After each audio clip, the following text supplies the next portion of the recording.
Hey everyone, going to make a quick video here to sort of show the benefits of moving photos over to Google Photos and explain as best as I can sort of the ins and outs of it and why it has some features that I think are way more powerful than anything else we could possibly use.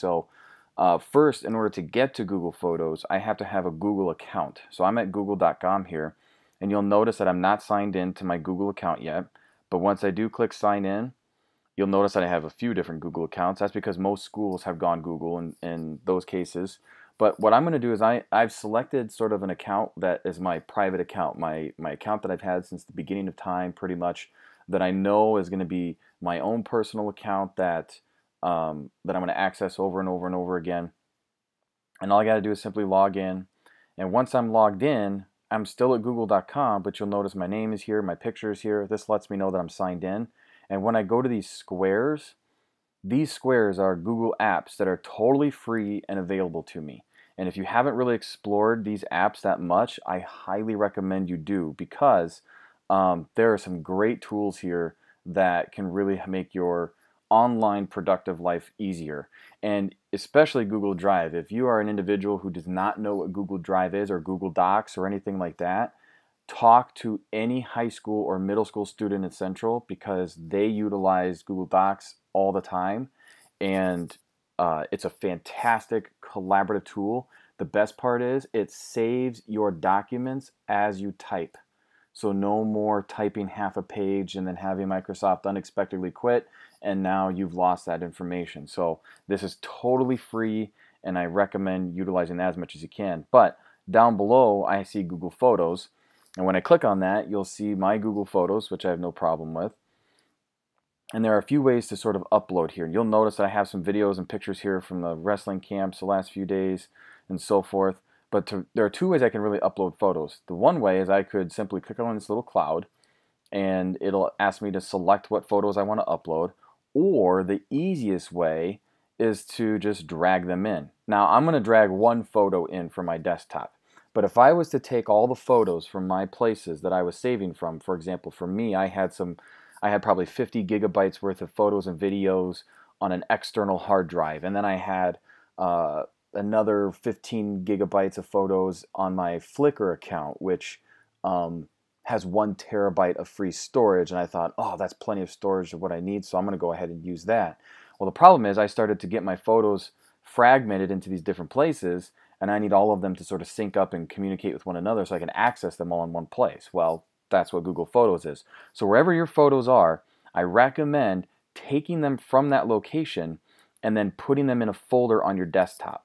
If you have enough storage, if you have literally a couple hundred gigabytes worth of photos or videos, you may not have enough storage on your computer, because right now these pictures are on my computer. The pictures over here are on the cloud.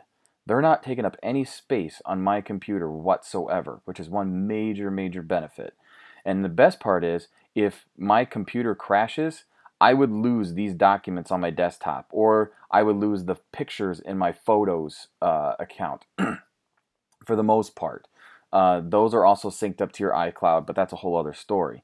However, I would lose this, but all of the photos and videos in my Google Photos account, they will always be there. And the reason why I say always is because I don't think Google is going to be going away anytime soon, nor do I see them actually getting rid of this particular feature. This is something that is substantial, and I think they're going to be keeping it around for a very long time. But to upload just a video or a photo, I just can take it and I can just drag it over. No matter where it is, it says drop the file, I will. Once I do, you'll notice that the uploader runs there, and it's done already. However, that was fairly fast because I was only uploading one photo. If I was uploading hundreds of photos or hundreds of photos and videos, that upload is going to take a lot longer. In fact, that is completely based on your internet speed. Some might go ahead and just dump it all there before they go to bed and just let it keep syncing overnight and see how far it gets to before the next morning, the next 8 hours or so. That's one recommendation I would have, because if you try to upload a bunch of photos and videos and then you go to the other room and decide you want to watch something on Netflix, probably not going to be the smoothest process. So That's what I would recommend for the most part. Once I have stuff in Google Photos, there are some really, really nice features. One thing you are going to want to do over here on the three dots is you have your settings. And one thing you want to check out in your settings is the two options up here at the top. So it says upload size for photos and videos. Now, it says high quality, free, unlimited storage. That means it will go ahead and upload your photos up to a certain megapixel quality. Most of the pictures, in fact, I'll say all the pictures that you take with your cell phone are going to fall under this particular category. Unless you are a professional photographer with very, very high quality HD type of photos that are just hundreds of megapixels, they will end up reducing the photo quality. But in this case, your photos aren't going to change at all for most average users. Also with videos, it'll upload videos up to 1080p. That's a pretty good high def quality. That's even better than the 720p, which was considered high def quality a couple years ago. This one, if I selected this one, this will upload all my photos and videos with the original resolution and quality. That means no matter how big it is, no matter how great the quality is, it'll keep that quality once it uploads. However, when it does that, this option is going to eat into your storage. And if you notice over here, it'll say how much storage you have left, but then it'll say over here, buy more storage. And I don't want to buy storage. I'm going to stick with the free unlimited storage. Not only that, with the suggest new creations, what Google does is it'll recognize your photos, and it will then recommend these little creations that it creates for you and says, do you want to keep them? Now, I don't have any creations set up right now, or my assistant here, I'll show you, it doesn't have any set up right now, but it'll send you like GIFs from photos that are like three photos in a row that are about the same. It'll create a GIF for you and send it to you, or videos from the same day.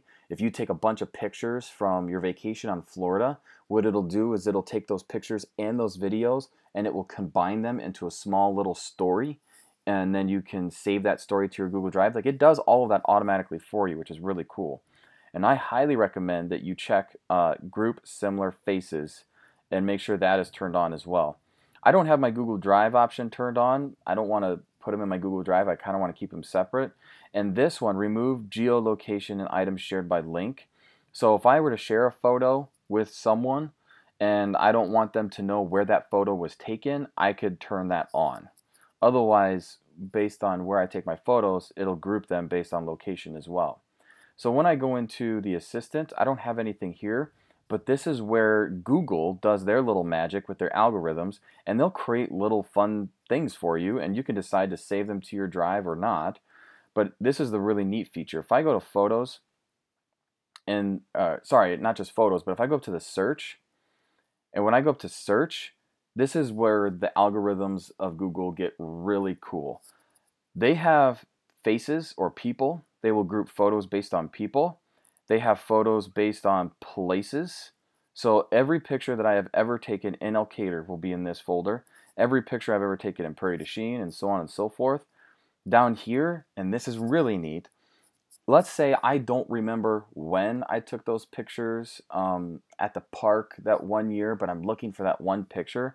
All I have to do is type in like playgrounds, or I could type in park, or I could type in sledding, and it will recognize within that image certain objects that sort of categorize that as sledding, or categorize that as photos with cars and so forth.